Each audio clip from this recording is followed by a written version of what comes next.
everyone, it's Melissa, and today I am going to share with you what I read for the reading rush in July. So I had a bit of an ambitious TBR, but I got through a chunk of it and I thought I would share with you what I thought. I think I will start with what I like the best and then go from there. My favorite so far is the short story collection Exhalation by Ted Chiang. I'm only about halfway through it, so I guess I can't say for certain, but just based on the stories I've read so far, I'm pretty certain that this will be my favorite read. So this is a collection of sci-fi and speculative fiction, which are genres I very much enjoy, so I had an inkling this would be a good one. I chose this for the challenge of reading something that you've already seen the movie for, and I chose this because I have seen the movie Arrival a couple of times and have really enjoyed it and knew that it was based on a story from Ted Chiang's collection. However, when researching this, I did not read the blurb carefully enough because the story that Arrival is based on is not in this collection. It's in Ted Chiang's other collection. I saw the words like based on the story Arrival and just was like, oh yeah, that's the one. But I didn't read it carefully enough because it said the author of the story based on, or that Arrival is based on, or whatever, comes his next collection. And so yeah, Arrival is not in here, or I think the story's name is The Story of Your Life. But whatever, I don't care because this has been a great reading experience. I don't really know what else to say about this because it's kind of hard to summarize like collections. Like I said, I think it is partly sci-fi, but I feel like it's mostly speculative fiction. So there's a story in here about this gateway like time travel thing where you can go in your past or future, depending on what side of the gate you're on, 20 years in the past or future. And there's kind of themes of like determinism in there, and that one I really liked. There's one here about these like robots who are learning about how their bodies work and how the universe that they live in works, and that like how the universe like is basically like entropy, and how the universe is going to go towards equilibrium, and they're basically like freaking out because as robots they would be immortal otherwise, but their universe has this like way of reaching equilibrium where their like mechanical bodies won't work anymore because of like pressure differentials. Anyway, that's the story. That's called Exhalation. It's basically about that the universe is like this big breath out, and then once that breath has expanded all the way, like that's the end. So there's kind of like existential stuff in here, but yeah, that kind of storytelling is very much my jam. So if that's your jam, then I would pick this up. So my next favorite was actually the graphic novel that I read called One Trick Pony by Nathan Hale. And this is a post-apocalyptic adventure featuring a 12-year-old girl called Strata. And I gave this 4 stars. I thought it was really good. I really, really like the illustrations in terms of like this like color palette. I thought kind of gave that dusty post-apocalyptic Earth kind of vibe. So this is set in like a post-invasion Earth where these mechanical things called pipers have mined the planet of different technology, metals, minerals. They don't seem to be interested in organic beings, but they've taken all of the tech away, leaving people in basically a stone age, except for this one group of people who, rather than relinquish the tech, which apparently would keep the pipers happy and they could just go about their lives as normal, they have decided not to do that.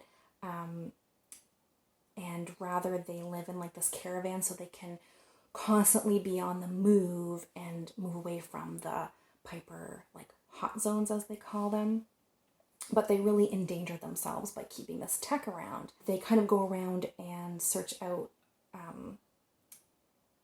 areas that are no longer hot zones and try to find any technology that the pipers may have missed, and they collect it. And it's really in an effort to save humanity's history and knowledge. So they have computers that have like books saved on them and movies saved on them, and you're just like rooting for the caravan to be successful. So our main protagonist, Strata, is a member of the caravan, and her adventure basically starts when she finds this old robot horse that the pipers have missed. But of course, once she finds the horse, the pipers are able to sniff out the tech, and they're essentially after her for the duration of the novel. Rather than give up the horse, Strata is determined to outrun the pipers, and basically through this action, unbeknownst to her, she is heading on this journey that will determine the future of humanity. But yeah, like I said, I really liked the art style, and I thought the action was really good. The story was gripping. It's so creative. Yeah, so I just really, really enjoyed this. Next on my list is a 3-star read, and this was The Night Diary by Veera, Hiranandani. So this is a middle grade historical fiction set in 1947 in India, but during the partition of India and Pakistan. And the story follows I think she's 12, this girl, Nisha, who her and her twin brother are being raised by her father and her grandmother, as their mother had died in childbirth. But she is gifted a journal, and so she starts a diary that she writes in every night, which are basically letters to her mother. So we really consume the whole story in these diary entries addressed to her mother. And Nisha's character, we kind of get the sense that she has perhaps like a form of like selective mutism. So she doesn't really seem to talk much, and maybe not at all, at school or to her friends at school. It's kind of alluded that she, hangs out with a couple people, but she doesn't really have friends. And the only people she really talks to are her close family members and her family's cook, Kazi, who she's really bonded to. He teaches her to cook. She's really into food, and they really have a rapport. So basically what happens in the story is India gains independence from the British, which sounds great and all, but then you have this mess of partition where for some reason it was decided by leaders that the best thing to do would be to split up India, and all of the Muslims would be living in one area and all of the Hindus would be living in another area. And you follow this through Nisha and her family, where they are Hindus living in what would become Pakistan. So Nisha's family are forced basically to pack up whatever they can carry on their backs. They can't leave as early as some other families because her father's a doctor and had to work at the hospital, and so it all happens so fast when they basically pack up some water jugs, a bit of clothing, bedrolls, and head out and cross a large expanse of land, trying to get to the other side, trying to get to the border of the new India. And there's a lot of like violence along the way. When this partition was happening, there was some tension, it sounded like, before, but after the kind of forced separation, things that were maybe, tensions that were maybe under the surface were exposed, and areas that previously didn't have tension and where Hindus and Muslims were living peacefully all of a sudden had a lot of tension. And it was just a really kind of like harrowing journey that this family has to take to get to safety. And this is very much a story about family. It's a story about belonging and what that means. I think it would be good for like the middle grade demographic in terms of learning about the history a little bit of India and Pakistan and what happened with the Indian independence. So the last book I read for the reading rush that I really didn't like as much, and it pains me to say this because this one I was really, really looking forward to, but it was Arusha and the End of Time, and this was by Roshani Chokshi.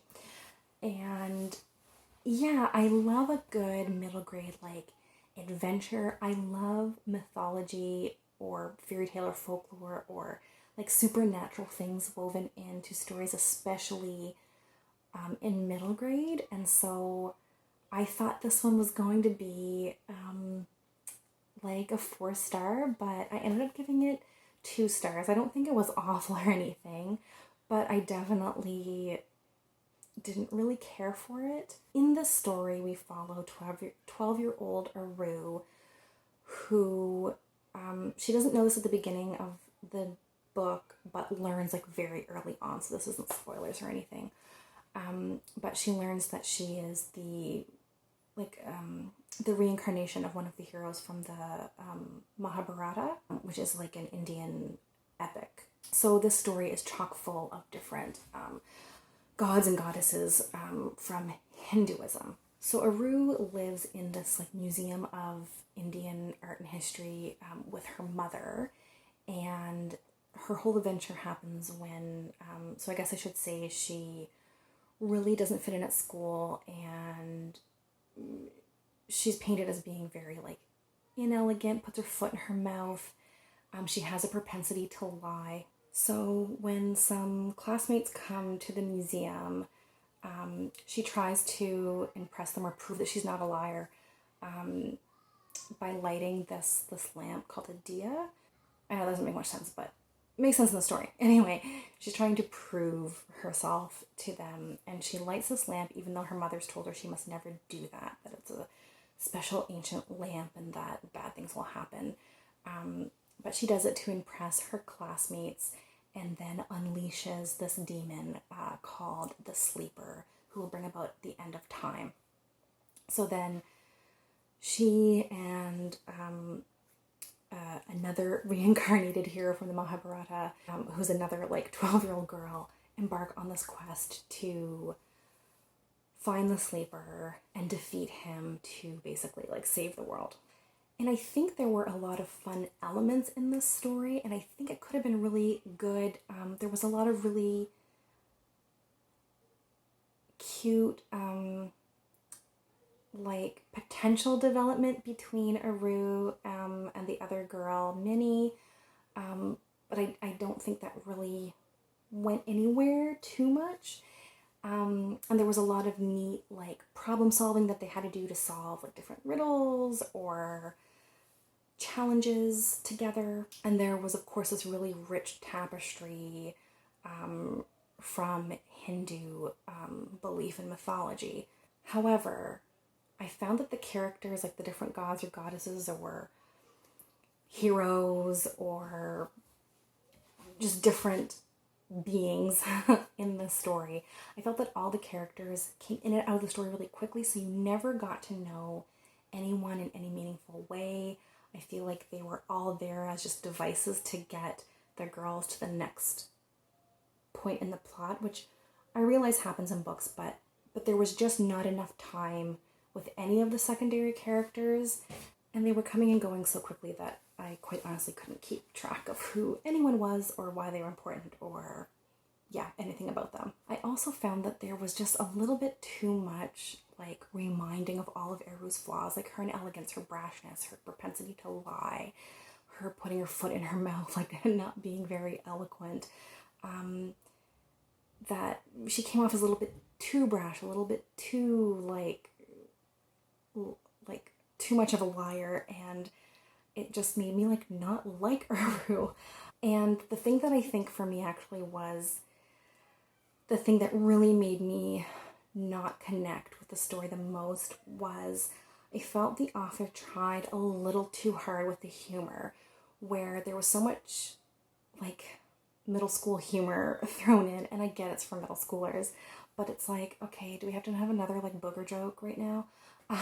But there was just so much humor thrown in constantly. There was really no break from it, that I found it really deflated the tension during like important scenes of like action, or when something should be tense and you should be worrying for the characters, but then they'd say some quippy one-liner that just sucks all of the tension right out of the scene.